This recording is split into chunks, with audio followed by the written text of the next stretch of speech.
Welcome to this postgame media edition of Talking Hoosier Baseball. Today is Saturday, April 19th, 2025. Last night, Indiana roared back from a 6-1 middle eighth inning deficit to win the game 7-6 on a Wilmore walk-off single in the bottom of the ninth. Ryan Kraft handled the bulk of the pitching load with 4 innings of solid middle relief.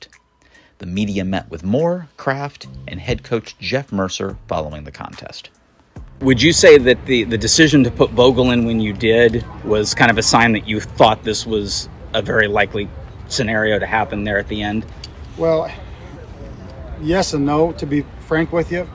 After I screwed up the USC game, I just told Coach Clant, do whatever the hell you want, and I'll just stay out of your way. And he made the choice. And we felt like with the offense, we had good at-bats. We really did. The third time through, McCoy went to the changeup to lefties, and it was he was cooking. He was really good, but we did have really tough and competitive at bats. Vogie's typically a guy that we use with more of a when to in or a when to cross. So I think when you're behind, Gallant, trust him in the fight. He's gonna not walk to guys, but he's gonna throw strikes. He's in that situation where we can keep the game in tow.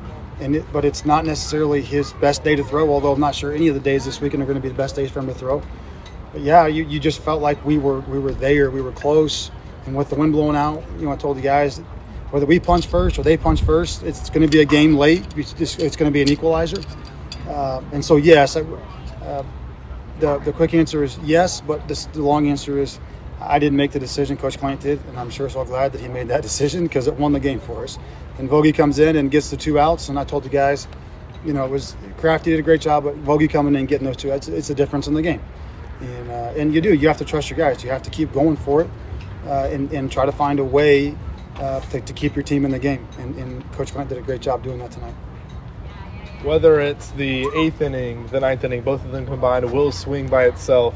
How big of a boost can that be for you guys, big picture-wise, down the stretch of the season? It's huge. It's huge. I mean, it's you hate to have you hate to say, okay, so you get second and third, and then you strike out, then you're 1 pitch away, and that's a pretty tough ask to get everybody. They're so fired up, it's in hand, and then to not do it, and then to have Will being in the 2-strike count. Will might be our best 2-strike hitter. He's such a tough little guy. So you still felt like there was a lot of fight left in his at bat, but yeah, it's a big deal. I mean, it's a huge deal. Every win's huge, obviously, but at the same time, to come all the way back, to tie it, to go to Grable, to have second and third, nobody out, infield, in, not halfway in, like all the way in, and then to get it done with 2 strikes and 2 outs was a huge deal. And as much as anything, you look at the 8th inning, we started with 2-strike tough at bats, softly hit balls that get down for us, and Tyler's great base running and all those things. But and then to have the game won with the big 2-strike at bat was really the difference in the game for us on the offensive side. So it really catapults you, great confidence, and then the demeanor to just keep going. And we talking to him about just keep going. Like, we've lost a couple close games, and we've had the opportunity to break through and win. We've lost a ton of those 2- and 3-run games and 1-run games.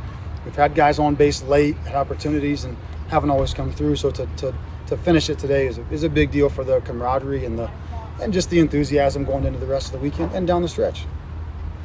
You guys go to Grable in the 9th. Yeah. Velocity was definitely higher when he's pitching in low innings. Yeah. Is he still up for this weekend, or what's the plan there? I don't know. That's a great question. I was going to ask Coach Clant the same thing, but in the hoopla, I haven't asked him yet. It wouldn't shock me if he was back up on Sunday in a similar type role. But again, like Ben's been tough as nails. He's been pitching through just soreness and tightness. He's still just now a year off of Tommy John. And we've had all the double headers, and so you're moved around. So you try so hard to keep guys on schedule. And then he's been off schedule, so he takes the ball every weekend, shows up. And so for him to be able to come out and flash some of those numbers again and have the stuff to do that, he's just been an incredible teammate and performer and competitor. There were a couple of times where he really could have said, I can't take the ball, and he's always taking the ball. And so it's good to see him feeling better. And I would imagine he'll probably be back up in a similar role on Sunday. Coach, how do you keep the offense involved and keep grinding out at bats when McCoy is throwing as well as he was in the first 7-8 innings today? Yeah, he's a big leaguer. He was awesome. He threw against us as a freshman here 2 years ago, and he threw harder even then than he did today, and he was incredible. So he's throwing 3 pitches for a strike. He was more fastball changeup to the righties first time through, and then fastball changeup to the righties, fastball slider to the lefties. And then he went in and started mixing all 3 in the lefty, or changed to the lefties late. And he was cooking. You just keep telling him, like, just keep battling and find a way to try to get to the pen where you're going to get somebody that's more of a 2-pitch guy. The one's blown out. We're having really good at-bats. We're competitive. We played great defense. Like the energy, the focus was great. It's like, just keep going. And then I think, it really gave us a huge boost to, Kraft. He gives us length, and then Vogel gets out of it, and we're right there. They had a chance to kind of pull away, and they didn't. And then it's like, guys, if we can just get a guy or 2 on, we got a real shot here. And you knew he was at the edge of his pitch count, and there was enough time left for us to go. And so you could just feel it in the dugout. Was it who was it? Was it Hanley or Dickerson with the first two strike hit? And then Cerny comes up with the big long at bat, and then it's like now it's like it's on. So you just try to keep them going. Like we weren't doing anything wrong. We had good approaches. We had good at bats. They made some great plays. I think you have to be honest with your guys when they're playing well and it's not working. You're doing a good job. Just keep going. Sometimes it's the way it works. They made 2 diving catches early, and then if they're not playing well, like, we need to make an adjustment. So when you tell them good job, hopefully they believe you, and you just keep fighting your way through it. So try to stay uplifting and encouraging and teaching. That's a big thing. There was Jake had guys on base earlier in the game, and he gets a 1-1 get me over breaking ball, and Jake's done a great job. But it's like, hey, that's the one we got to go on. We can't take the 1-1 get me over breaking ball, and so you're just always trying to make the adjustment down the stretch until somebody kind of breaks through. And if they'll just keep fighting like that, we're good enough that we can do it. And so it was the culmination of a lot of those things. But man, they did a great job late. Absolutely. Coach, what was the most crucial point of the comeback from your point of view? Might sound like a dumb question, but No. what was the biggest part that led to the runs late? So Cooper hits the homer to go down by 1. Who gets on base after that? A little more with a 6-7 pitch walk. Okay. That's the most critical at bat. Because when you're down by 1, getting the next guy on is the hardest thing. So you hit a homer, it's exciting, everyone's fired up, the next guy tries to leave earth, pops up to the infield. So you like that? It's the next guy. It's after you're down by 1, the next guy that gets on base and keeps applying the pressure. And then Stadler hammers that ball to center. Will steals a base, and then advances on the fly ball to center. They walk Devin, and then the hard hit ball by KD ends up tying it. So I would say that one, as simple as it sounds, that next guy that gets on base is critical. But the adjustment from those guys, Hogan, Denny, Koski strikes out. Hogan comes up with the big single. Tyler missed a double play by about an inch. The shortstop jumps and just misses his glove. So that the base running read from him. But yeah, getting back on base after you have to get the home run to go only down by 1 is probably the most critical point, because now you got a chance to tie it in that inning and not have to wait to the 9th, and it simplifies your decision. Because if we were down by 1, we're really in no man's land, because you don't want to send Vogel back out, you don't want to go to Grable, and so you're kind of stuck. And so I was praying that we would tie it, and then we make the decision a lot easier for Coach Glant, not me. That's his decision, so he did it. Did you have to talk to Cooper about the bat flip? Yes. Knucklehead. Yes, I did. And I have a ton of respect. Maryland and us have had a lot of battles. When Rob was here, we were great friends. Coach Swope and I are really good friends as well. And they run a class program. They've been outstanding, and they run a class program. They have great players. So I mentioned to Calarco, was a great player. I said, I'm sorry, man. I mentioned over to Swope, like, hey, and they're not like that, and we're not like that. Cooper got excited. He shouldn't do it, and I'll talk to him. Knucklehead. But yeah, it's a big moment, and I want them to be excited. I want them to have energy. I want them to hoot and holler and yell and jump up and down and watch it, but like don't flip the bat and run the bases, and then come in and have a party. Yeah, I did for a second. and I roll my eyes. So Ryan, just you came in the obviously you were warming up before the big homer, but you came in down by quite a bit. Kind of how does your mental process go through when there's so much game ahead and you're trying to keep the team close? No, I think the process is still the same. You have to attack each inning one at a time, whether you're down 6 or whether you're up 6. It's all the same. So I mean, you just go after it and just stay the process. Will, I guess, starting with that 9th inning, you get down 2 strikes. What's the approach still with 2 strikes to be able to come through? Really just if it's anywhere close swing. Last thing I want is to watch something go by for strike 3. So really just be aggressive and try to put the ball in the middle of the field. And then when that ball does land in the outfield, it gets over the infield. You see the guys come to mob you out of the dugout. What's that feeling?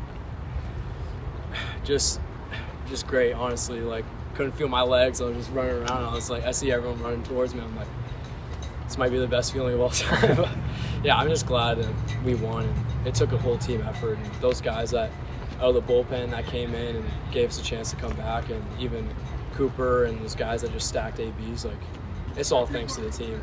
That's what it comes down to. And I think overall we played great. Did the left fielder DQ with the dive, or did you know it was down? No, I knew it was down. Ryan, when you come in, what was the message and how do you feel like you executed? Just get ahead, stay ahead. Maryland's a great offense. With the wind blowing out, anything can really happen. So I feel like you just trust in your stuff, you get out. So, and then pass the baton to the next guy. Great bullpen day. Jacob did really well. Ben came in, filled the zone up. So it's nice knowing you have guys behind you that can fill up the zone. Personally, though, how did you feel like you executed? I felt like I did pretty good. There were some pitches that got away. I mean, that happens. You just got to focus on one pitch at a time. Ryan, when you come in and you do your job like you did tonight and then it eventually leads to a win, how does that make you feel? No, it's awesome. It's nice knowing that you do your job and guys pass down, like I said, pass the baton. Everybody did their job tonight, so it was really fun. Will, Coach mentioned that your at-bat after Cooper's home run was the most important.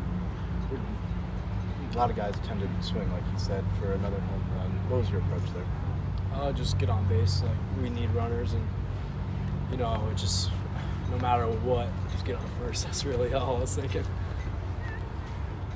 Will, Coach called you maybe the best 2-strike hitter on the team. Do you think you are the best 2-strike hitter on the team? What's your approach in those guys? I don't know. There's a lot of guys who can hit 2 strikes and a lot of great hitters on our team, but I'm just glad he puts me in that conversation. But I think I still have more to prove to earn that title.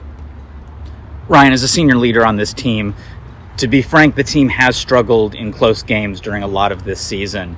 What does this comeback and win in a close game say about what this team is capable of? No, it's a huge momentum swing. We've had struggles going in late games, down a few runs. So it's nice knowing that our offense came through in a big spot and our bullpen came through in a big spot. So going forward, I mean, it's just a chip on our shoulder, so it's been fun. You feel like this can start a new season as the season winds down? Yeah, absolutely. Before our game today, Mercer kind of said that, like, 18 games left, take each game at a time and just do what you can do. Well, I guess just as the season's gone on, third base, how have you adjusted to that and then balanced learning the third base position with hitting at the plate? Yeah, I think it's coming along. It was new to me at the start, but I'm not going to be picky. As long as I'm on the field, I'm happy, and you can put me in left field or on the mound. I don't know, but I just want to compete for the guys. That's all. Real quick thoughts on tomorrow's game? What do you mean by that? By rain or like? No, not the weather. The approach. The approach. I mean, I'm not sure who they have pitching, but we have a great offense. We have great pitchers coming behind us, so I think we're gonna get the series win. What does Maryland do well, and that how can you guys exploit that? They do a great job with not really striking out much. They fight like crazy, and it's just tough ABs after tough ABs. Now about the rain. I hope we get it in.